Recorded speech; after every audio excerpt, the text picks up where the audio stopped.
Welcome in to Weather Wednesday here at New England Storm Center. So, this summer of unsettled weather is continuing as we have a few days here of cloudy and showery weather and a bit cooler weather as well. Another area of low pressure is looking to track to the north of New England on Friday. This will drag its associated cold front across the region, and that will in turn bring another day of downpours and some thunderstorms. They will be scattered around. There could be some peaks of sun. We've seen this setup many, many times this summer, and it's going to be the same thing, just repeating over and over again. Just copy and paste a previous forecast, really, for another one of the days that happened before. For this summer, there is a chance for torrential rainfall, although flash flooding isn't as big of a concern with this one as we've had in previous days with this setup.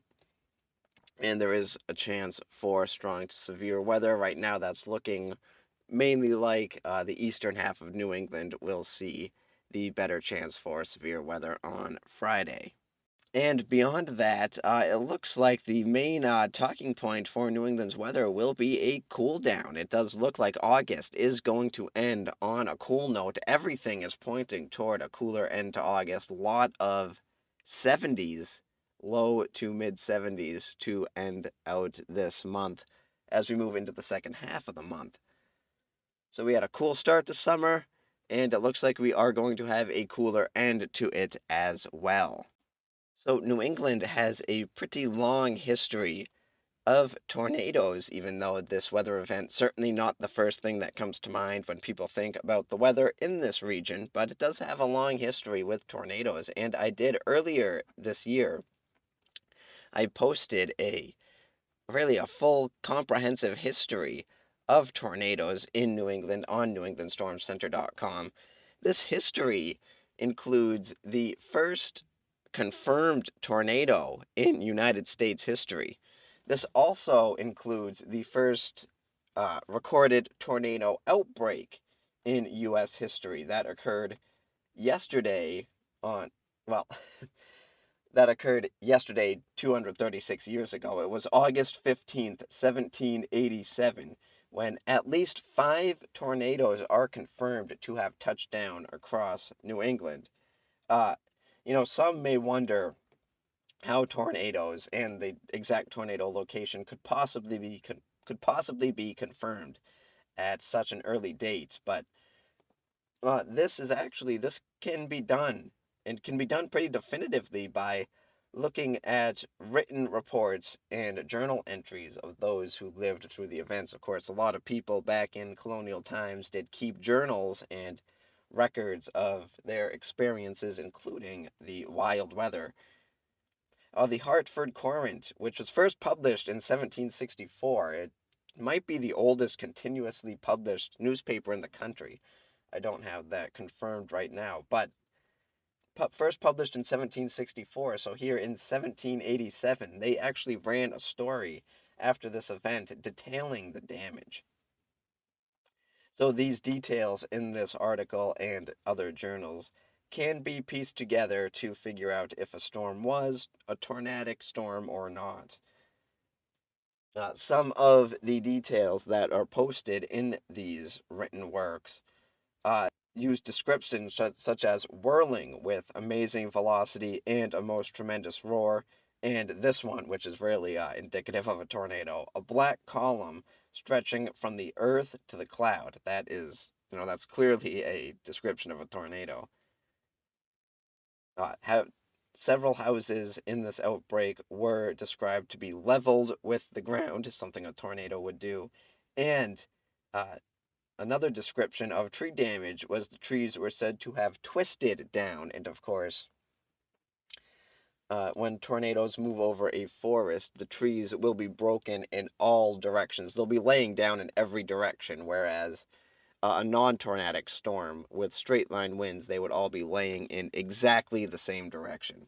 Another description that was posted in the Hartford Courant article was that the damage paths were contained to a path that were only several hundred feet wide, and that is certainly tornadic right there. So, with all of that said, five tornadoes are confirmed to have touched down. There were other severe weather reports, but those ones, unlike the ones that use these descriptions, did not use descriptions that were indicative of a tornado. So, five tornadoes did touch down. Three touched down in Connecticut, one in Massachusetts, and one in New Hampshire. This outbreak is sometimes referred to as the four-state tornado swarm, as one of the tornadoes that touched down in Connecticut moved through Rhode Island and into Massachusetts. That one traveled about 20 miles. There were many injuries across New England, but only two deaths occurred during this outbreak, both during the New Britain, Connecticut tornado. The deaths were likely so limited due to the fact that, for the most part, the tornadoes passed through uninhabited areas. Of course, it will never really be known just how strong these tornadoes were. Despite that, extensive damage was reported in areas where all five tornadoes passed through. Some structural damage did occur. Like I said, several homes were leveled to the ground. A barn in New Hampshire was picked up and carried off. Most of the damage did occur to trees and crops. This is on par with the EF0 to EF1 tornadoes that strike New England a handful of times a summer, and we've seen a handful of them this summer in 2023. Based on the damage reports above, there's a good chance that at least one tornado, maybe two of them, went up to EF2 to EF3 strength. Houses being leveled with the ground, that would be more indicative of an EF3 plus tornado. So there were two particularly violent tornadoes. This outbreak is likely very comparable to the 2011 outbreak that saw six tornadoes spawn across Massachusetts and Maine. That outbreak saw one EF0 tornado, four EF1s, and then, of course, the EF3 that tore a path through the Springfield, Massachusetts area. And I would say that this 2011 outbreak and the 1787 outbreaks were likely very, very similar in nature. The meteorological setup was probably just about the same as well. So, a quick update on the tropics. They are starting to wake up after being quiet for a while as we start heading into the prime season. Mid-August through September is prime hurricane season.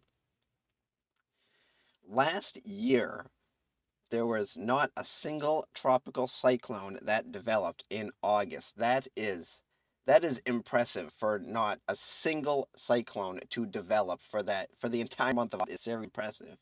And heading into this August, it's been very, very quiet and nothing through the first half of August. And if we had 2 Augusts in a row that there was not a single cyclone to develop, that would really, really be something. But that doesn't look like that's going to be the case. Again, they are starting to wake up. There are currently three areas that are being watched right now. Two of them are tropical waves that came off of Africa. These ones are long-term developments. There is nothing that's going to develop within the next several days.